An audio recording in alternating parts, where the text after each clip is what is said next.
The Necklace by Guy De Maupassant.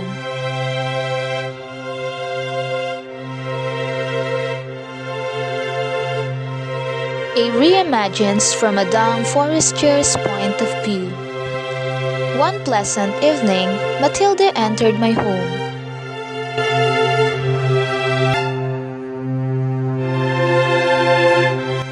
As she was taking her step, I couldn't help but marvel at her grace, at her elegance and her radiance. Her simple dress hugged her body well as if it was bought in a famous and luxurious store. That's how magical Matilda's elegance is, that even if she were an old rugs, she can still slay it fiercely and elegantly. If you don't know her status in life at all, you will be mistaken her as someone living a life of grandeur and luxury. Yet, in her mesmerizing eyes, a longing of wealth and desperation of luxury life are clearly evident. And a deep sadness can be felt of how transparent her eyes are. My dear friend, Mathilde, how have you been? I happily uttered while welcoming her with my presence. Jean, I miss you, my dear. You too, my friend. It's been a while, I said as Mathilde roamed her eyes around the surroundings.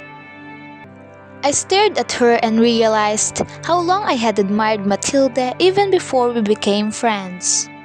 I envied her for her effortless beauty and magnetic presence. But as time passes and our friendship strengthens, I noticed her true self.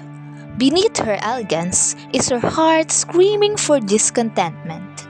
Sensing that she's here for a purpose, I interrupted the quiet atmosphere and asked, "What brings you here, my dear?" She looked at me, her eyes is full of sorrow. In a hesitant tone, she said, Actually, dear, I came here to borrow some jewelry."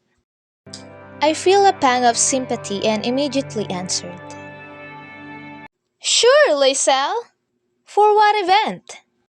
"Well, I will be attending a ministry ball and I don't have any jewels, that's why I'm asking if you could lend me some."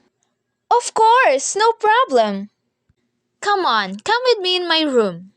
I went to my wardrobe and took out a large jewel box and opened it.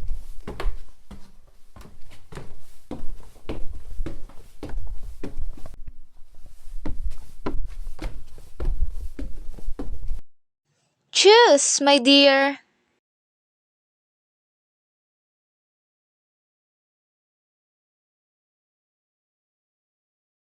Her eyes are glued at my jewelry box. I've noticed that she can't choose any. As she was having a hard time picking a jewel that will suit to her, I stared at her. At that moment, a realization came into my mind.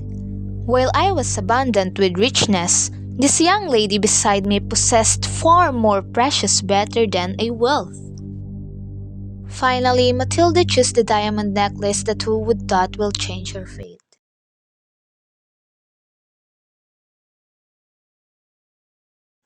"Would you lend me this? Just this?" "Why, yes, of course."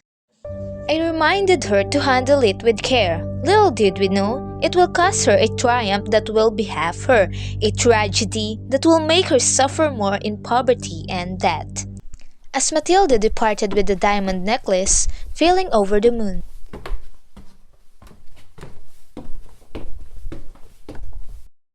For in that fleeting moment, I saw a woman not with an edge of a catastrophe, but a woman willing to shatter the chains of her modest circumstances.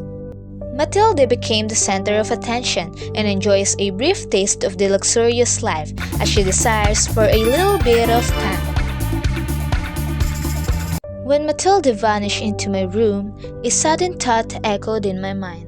No luxury nor a diamond necklace can be more precious than being contented with life and appreciate what we have.